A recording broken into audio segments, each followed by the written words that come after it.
Nagsisimula ang round 2 ng buong puwersa at kitang-kita ang bagsik ng mga suntok ni Sendo. Naglalaban ang dalawang boksingero sa gitna ng ring at talagang ayaw nilang magpatalo sa distansya. Ang tigas ng kanilang ulo ay sing-tigas ng kanilang mga kamao, walang sinuman ang bumibitaw. Isang malakas na kaliwa mula sa champion ang tumama sa pisngi ng challenger.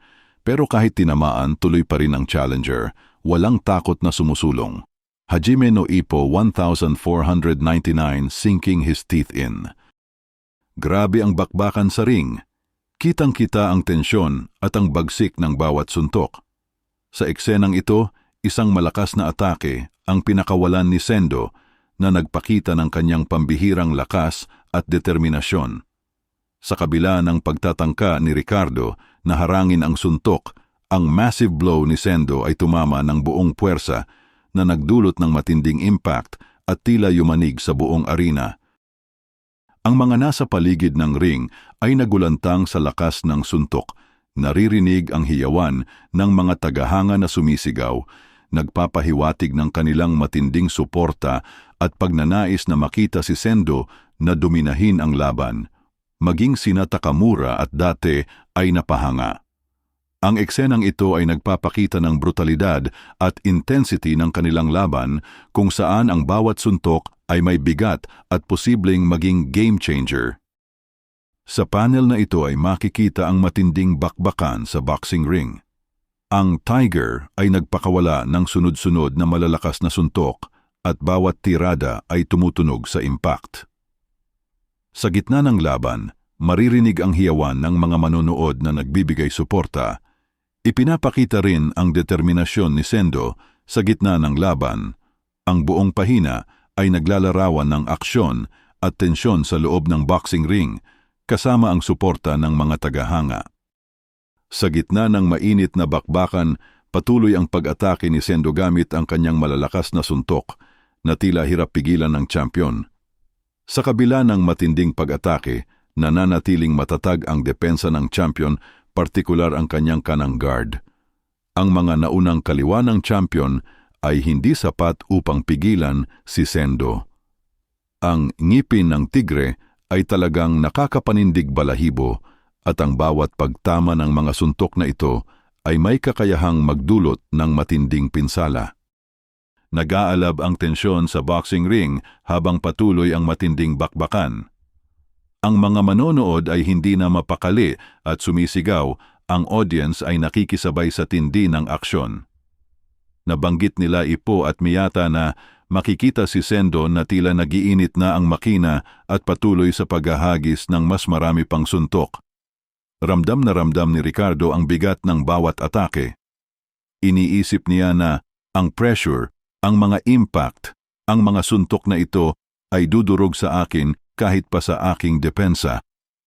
Ang mapanirang puwersa na ito, habang nagpapawis ng husto, napagtanto niya na siguro kaya kong patuloy na i-block ang mga ito, pero ang reaksyon ng pawis ay nagsasabi sa akin na delikado na ito. Ang eksenang ito ay nagpapakita ng matinding pressure na nararanasan ni Ricardo at ang kapangyarihan ng mga suntok ni Sendo na nagtutulak kay Ricardo sa limitasyon ng kanyang depensa. Na-imagine ni Ricardo ang isang tigre na lumalapa sa kanyang mga kamao, unprecedented wika niya. Nagpapahiwatig na hindi pa ito nangyari sa kanya, ngunit nasasaksihan niya ito sa unang pagkakataon. Nabanggit ni Ricardo na habang tumatagal ang laban ay lalong bumabangis si Sendo, isa talaga siyang carnivore. Plinanong makatikim ni Ricardo ng ganitong klasing laban noon kay Warlley, pero tila magkaiba ang isang primate sa isang carnivore.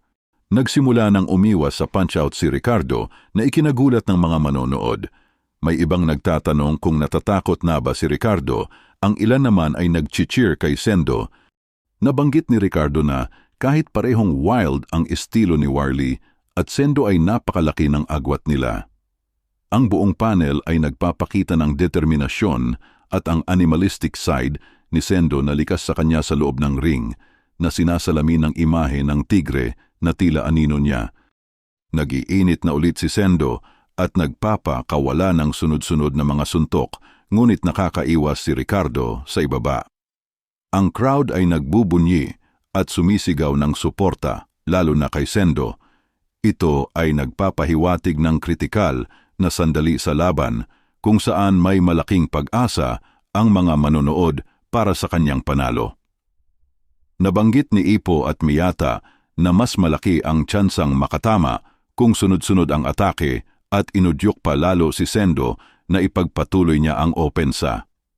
Sa kabuuan, ang panel ay naglalarawan ng isang kapanapanabik at tensyonadong bahagi ng laban na may malakas na suporta mula sa mga tagahanga at paghahanap ng bentahe sa gitna ng matinding palitan ng suntok.